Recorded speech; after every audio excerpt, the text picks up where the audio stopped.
Hello everyone. आज है day 29 और आज हमने क्या पढ़े हैं वो बताते हैं। ये है एलसीएम। जैसे कि सुबह सुबह एक कैलकुलेशन का जो वीडियो है 30 वीडियो, उसका फिर यहाँ तक रोक दिए थे, छोड़ दिए थे, क्योंकि अभी जस्ट तुरंत एक एग्ज़ाम था, उस पे फोकस कर रहे थे, तो इसको छोड़ दिए थे। और ये इतना ज़रूरी नहीं था, लेकिन सिलेबस पूरा होने के पहले पूरा हो जाना ये ज़रूरी था। तो ताकि मैथ का क्वेश्चन जो नंबर्स आते हैं वो थोड़ा टफ भी आते हैं, यानी कि तो थोड़ा कैलकुलेटिव भी आता है, तो उस टाइम कैलकुलेशन फास्ट होना चाहिए, इसलिए। तो यहाँ देख सकते हैं आप 35 से 155 जिसका भी आपको करना है, तो स्क्वायर कैसे करना है ये तो हम आपके साथ पहले लगता है 1 जनवरी से पहले हम आपको ये सेंड किए थे, आपके साथ शेयर किए थे। लेकिन यहाँ एक ये है कि आप एक एग्जैक्टली एक अप्रॉक्स निकाल सकते हैं ना, तो किसी अंक का भी निकल सकता है। आप यहाँ देख सकते हैं 35 45 हम पूरा लिखे नहीं है, लेकिन जितना हुआ उतना लिखे थे। जो समझ में नहीं आ रहा था उसको लिखे थे, और ये सब समझ में आया था। लेकिन हो सकता है ना कि जब हम अभी समझ में आ गया हो, उसके बाद जब पेपर पलटे तो थोड़ा बहुत ना समझ में आए, तो इसलिए अच्छे से लिखना भी बहुत ज़रूरी है। तो ये है 35 का स्क्वायर, और 35 का स्क्वायर निकालना कैसे है। पहले तो ये बात याद रखना है कि जब भी 35 25 45 55 65 30 जिसके अंत में 5 इकाई अंक यूनिट डिजिट जो है वो 5 हो, तो उसका स्क्वायर भी 5 होगा। वो तो सभी जानते हैं, और एक बार करने के बाद भी सभी लोग जानते हैं। लेकिन यहाँ 30 है, तो 30 को कैसे करना है, तो इसके लिए हमको क्या करना है कि यहाँ 25 है, 25 का स्क्वायर है, तो 2 गुना और 2+1, यानी कि दो में +1 करना है और दोनों को मल्टीपल कर देना है, और 5 का स्क्वायर लिखना है जो कि अंत में लिखना है, और इस दोनों को 2+1 यानी कि 2+1 3, और मल्टीपल करना है किससे 2 से, तो 3 दूना 6, यानी यहाँ लिखा गया। और यहाँ 25, 5 का स्क्वायर तो पता ही है 25, तो ये है। और इसको पूरा अच्छे से आप किसी भी अंक के लिए निकाल सकते हैं। आप देख सकते हैं यहाँ 115 का स्क्वायर है, तो 115 का स्क्वायर पहले 5 का स्क्वायर तो 25 आया है, और उसके बाद 15 गुना 12, आप देख सकते हैं 11 गुना 12, सॉरी 11 गुना 12 तो 132 आता। और 11 को 12 से गुना करने के लिए, 11 को कोई भी संख्या को गुना करने आपको कितना भी हार्ड क्यों ना मतलब बड़ा बड़ा लेटर में या बड़ा बड़ा अक्षर में या भी कुछ भी आपको एक संख्या में दे दिया जाए गुना करने के लिए 11 से, तो आपको सिर्फ कुछ नहीं करना, बस +1 दोनों सौ जो संख्या जैसे कि 4 और 3 दिया हुआ है तो उसको ऐड कर दीजिएगा, आंसर आ जाएगा। तो ये ट्रिक है उसका। और ये perfect square number unit digit, जैसे कि कोई भी बहुत सारे ऐसे क्वेश्चंस होते हैं जो कि यूनिट डिजिट जो होते हैं वो अगर अनुमान लगा दिया जाए, तो आप रीजनिंग में भी क्वेश्चन ऐसे देख सकते हैं कि उसमें इंग्लिश में भी देख सकते हैं। पैरा जंबल में ऐसा होता है, हम बहुत बार देखे भी हैं। तो उसका क्या होता है कि आपको जो ऑप्शंस होते हैं वो क्यू क्यू ए में दिया गया होता है या फिर 2 में दिया गया होता है, तो कुछ कुछ मैच करता है। तो आपको ऑप्शन से पकड़ने के लिए ये ट्रिक है। Perfect square number unit digit, zero zero जो है ना, उसका कोई भी संख्या को स्क्वायर करने से जिसके अंत में जीरो हो वो जीरो ही आएगा। 25 है तो 5 ही आएगा, लेकिन जिसका यूनिट डिजिट जो है वो 1 है, तो उसका एक तो 9 आ सकता है, दूसरा 1 आ सकता है। तो ये चीज़ हम पहले भी पढ़े थे, और इस बार भी बताया गया था, लेकिन हम उतना लिखे नहीं है वैसे। और इसके साथ 4 का है तो 4 2 और 8 आएगा, और 6 है तो 4 6 आएगा, और 9 है तो 3 7 आएगा। आप देख सकते हैं यहाँ 0 है, 1 है, 2 है, 3 है, 4 है, 5 है, और 6 है, 7 है, 8 है, और 9 है। आपको कोई भी संख्या बच नहीं रहा होगा, लेकिन आपको ये देखना पड़ेगा कि कौन सा यूनिट डिजिट जो है उसको कहाँ लगाना है, कौन सा वेरी कर रहा है। और एक एग्जाम्पल भी दे के बता रहे थे कि 9801 है, तो इसको कैसे निकालने का है, जैसे कि शॉर्ट ट्रिक से।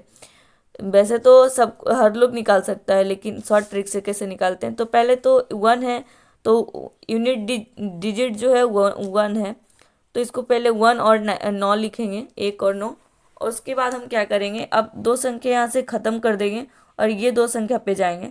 तो 98 है, 98 को किसका स्क्वायर के बीच में आ रहा है, तो एग्जैक्ट तो नहीं आ रहा है लेकिन बीच में आ रहा है। 9 9 81 और 10 10 100, तो 9 9 से है। आप देख सकते हैं 9 9 81 से बड़ा है तो 99 इसका आंसर होगा, और 95 से भी बड़ा। अगर आपको इतना भी समझ में नहीं आ रहा है तो 95 का इस ट्रिक से आप 95 का स्क्वायर निकाल सकते हैं, और इसको यहाँ से मतलब कि सिली मिस्टेक्स नहीं होगा, और आप ये भी नहीं सोचेंगे कि आप हमारा क्वेश्चन हुआ नहीं था।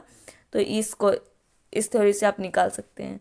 और इसमें बता रहे थे कि एग्जाम्पल कैसा आता है, तो ये एग्जाम्पल है।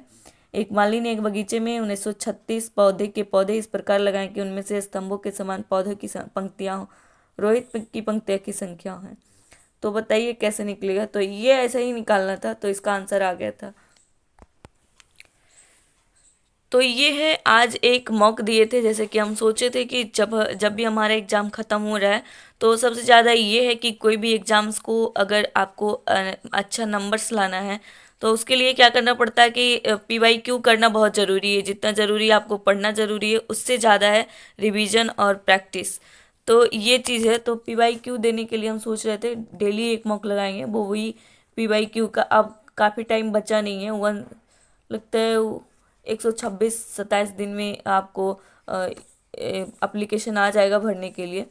तो ये है 9 सितंबर 2024 का। जब भी हम 2024 का ये मॉक टेस्ट लगाए थे, उसके बाद पता चला कि 2024 में थोड़ा ज़्यादा ही हल्का आया। और फिर टेक्स्ट बुक में भी देख रहे थे कि काफ़ी स्टूडेंट ऐसे थे जो कि 200 में 200 ला चुके हैं। तो उन लोग को काफ़ी इजी समझ में आ रहा था, और इजी था या नहीं था वो तो पूरा हम नहीं बता सकते, लेकिन रीजनिंग में सही था हमारा भी। और आप देख सकते हैं हम यहाँ जो हमारा सही गया है उसको सिर्फ सिलेबस में लिख लिए हैं, और जो सही नहीं गया है उसको हम एनालाइज कर लिए हैं। तो एक का एक आंसर था, वो स्टेटमेंट एंड कंक्लूजन से था। दूसरा है दो का आंसर था, और वो कोडिंग डिकोडिंग से था। और तीसरा का 3 है सीरीज, 4 इमेज, और 5 analogy series alphabeting sign exchange series figure analogy alphabeting image coding decoding coding decoding dice analogy analogy series sign dice. और यहाँ त्रिभुज षटकोण। आप जानते हैं कि हमसे कितना बड़ा सिली मिस्टेक्स हुआ है। वर्ग दिया हुआ था तो वो 4 भुजाएं था। और षष्ठभुज जो है वो कौन नहीं जानता है इसके बारे में कि षष्ठ मीन्स 6 होता है। संस्कृत में हम इसको 7 8 में पढ़े थे जब हमारे टीचर सीखे थे, जो कि अभी शुरू शुरू में आए थे, और उनका भी ज्वाइनिंग हुआ तो वही बताते थे। थोड़ा शुरुआत में थोड़ा अच्छा से बताते हैं, वही बात था। तो षष्ठ में मतलब 6 होता है, तो इसको बहुत पहले से भी जानते थे, लेकिन यहाँ आंसर गलत कर दिए थे। और इसी इतना बड़ा सिली मिस्टेक्स हो जाता है। और ये भी नहीं आया था हमको, क्योंकि हम इसको क्या कर रहे थे, 31 है और यहाँ 152 है। तो हम सोच रहे थे कि इसको हमेशा के लिए मल्टीपल किया होगा, लेकिन मल्टीपल नहीं था। इसको सब्ट्रैक्ट किया गया था, और सब में 121 आया था। तो ये था। और एक कंक्लूजन स्टेटमेंट वाला भी गलत चला गया था। आप देख सकते हैं कि डाइस जो है वो डाइस में एक ही क्वेश्चन, ऐसा कहा जाता है कि डाइस एक ही क्वेश्चन आता है, लेकिन इसमें 2 क्वेश्चन आए थे। और आगे भी अगर आएगा तो ज़रूर हम आपके साथ शेयर करेंगे, क्योंकि आप सभी चैप्टर से देख सकते हैं 2 3 क्वेश्चन सभी से हैं।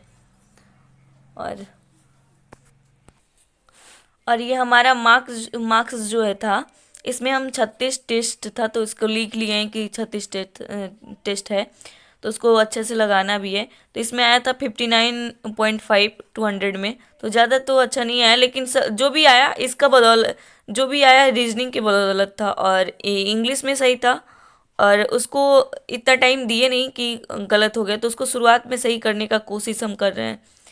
और करेक्ट 36 था।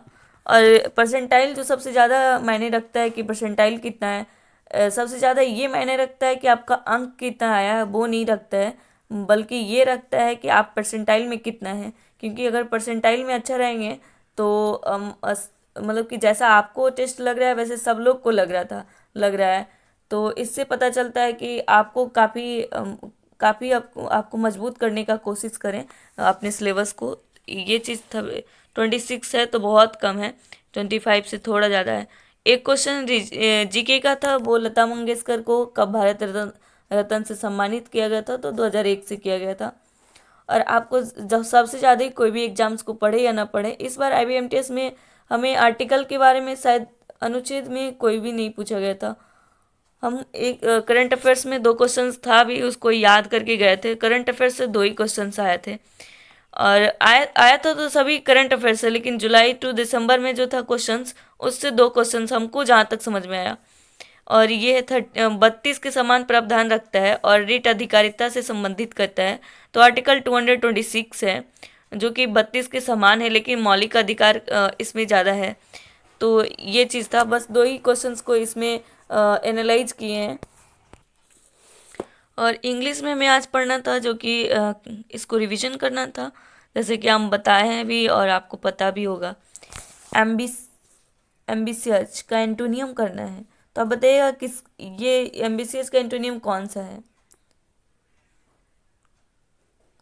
The study of the start, यही कहते हैं हम हमेशा। हमें ये चीज़ समझ में आया है जब से हम इसको रीडिंग करना शुरू किए, यानी कि बुक रीडिंग करने से काफ़ी वोकेबलरी जो होता है काफ़ी मजबूत हो जाता है, और इसको वन वर्ड सब्स्टिट्यूशंस जो होते हैं वो समझ में ज़्यादा आता है। ज़्यादा कि आंसर सिर्फ याद करना होता है, हमको जहाँ तक लगता है जो भी वोकेब में मीनिंग नहीं आ रहा है उसको याद करना होता है, बाकी सब सही होता है।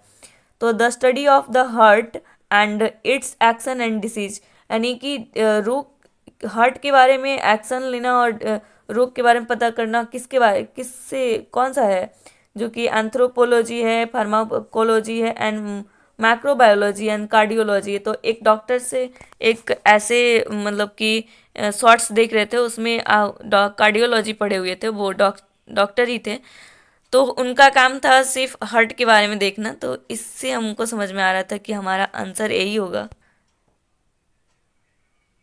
तो यही पढ़ना था आज सबको। एक वन था 110 से 140 तक, 141 सेट तो है, लेकिन 140 तक इसको रिवीजन करना था GK.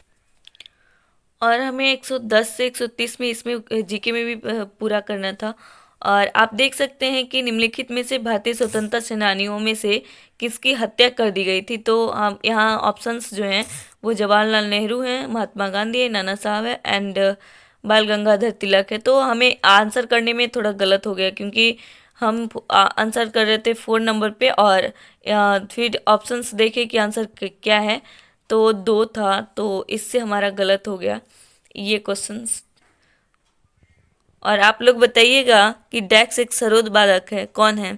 Annapurna Devi, Shri Pandit Shiv Kumar Sharma, Buddhadev Das Gupta, and भजन सोपोरी। तो बताइएगा कि कौन है। आई होप हमको हमारा वीडियो अच्छा लगा होगा, तो लाइक शेयर एंड सब्सक्राइब कर दीजिएगा।